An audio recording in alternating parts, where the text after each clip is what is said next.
ডাল, তেল, চিনি, গম, মশলা সহ বেশিরভাগ ভোগ্যপণ্যই বাংলাদেশকে আমদানি করতে হয়।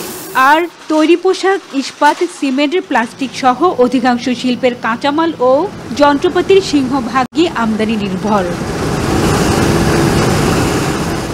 বাংলাদেশ ব্যাংকের পরিসংখ্যান বলছে, চলতি অর্থ বছরের মার্চ পর্যন্ত ৯ মাসে ভোগ্য ও শিল্প পণ্য সহ $৪৯ বিলিয়ন পণ্য আমদানি হয়েছে, যা গেল বছরে ছিল $৫৮ বিলিয়ন। এক বছরের ব্যবধানে আমদানি কমেছে $৯ বিলিয়ন, অর্থাৎ প্রায় 15%।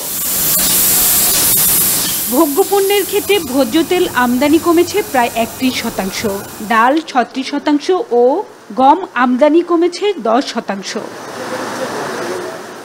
ব্যবসায়ীরা বলছেন, ডলারের উচ্চ মূল্য এবং ঘন ঘন দর উঠানামার কারণে অধিকাংশ বড় শিল্প গ্রুপ ভোগ্যপণ্য সহ সার্বিকভাবে আমদানি কমিয়ে দিয়েছেন।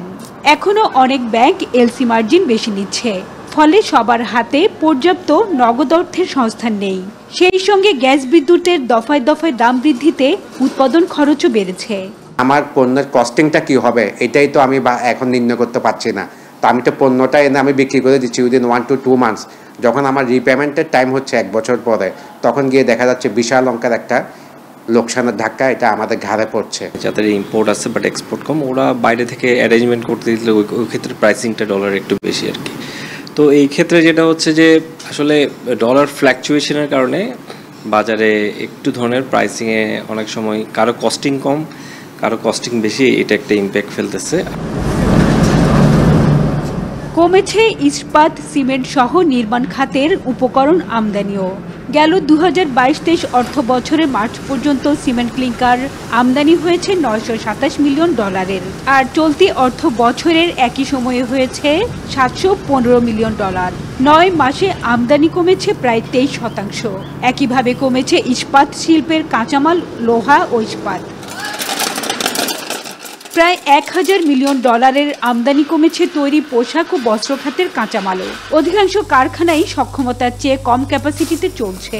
মূলত বিদেশি ক্রেতারা মূল্য কম অফার করায় ক্রয়াদেশ ধরতে না পারায় রপ্তানি কমেছে বলে দাবি বিজিএমইএ নেতাদের, যার বিরূপ প্রভাব পড়েছে কাঁচামাল আমদানিতেও। ওয়ার্কার স্যালারি বৃদ্ধি হয়েছে, ইউটিলিটি চার্জগুলো, গ্যাস, বিদ্যুৎ এগুলো বেড়েছে, ইলেকট্রিসিটি সহ।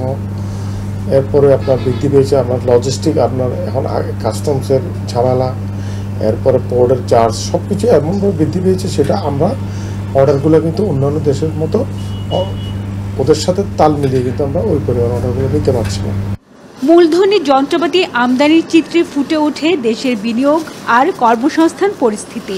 ব্যাংক থেকে ঋণ না পাওয়া এবং মূলধনী যন্ত্রপাতি আমদানিতে এনবিআরের নানা শর্তে কমেছে বিনিয়োগের জন্য অপরিহার্য যন্ত্রপাতি আমদানির ক্ষেত্রেও।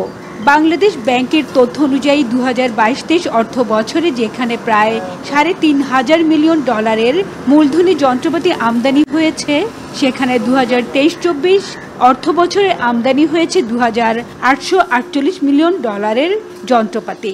10 টাকা ছিল গত মাসে, এই মাসে হয়েছে 17 টাকা। আগামী মাসে যেটা 27 টাকা হবে না, এটার তো কোনো গ্যারান্টি নেই। তাহলে এই কারণে ব্যবসায়ীরা কিন্তু ফরেন লোনে ইম্পোর্ট করতে ভয় পাচ্ছে। আবার লোকালি আপনার ব্যাংকগুলো অনুৎসাহিত করতেছে, আবার ব্যাংক আপনাকে ফান্ডিংও করতেছে না। অ্যাক্সেসরিজ যেগুলো আসছে ওইটাকে তো আসলে মেনটেনেন্স করার জন্য আমাদের অ্যাক্সেসরিজ দরকার।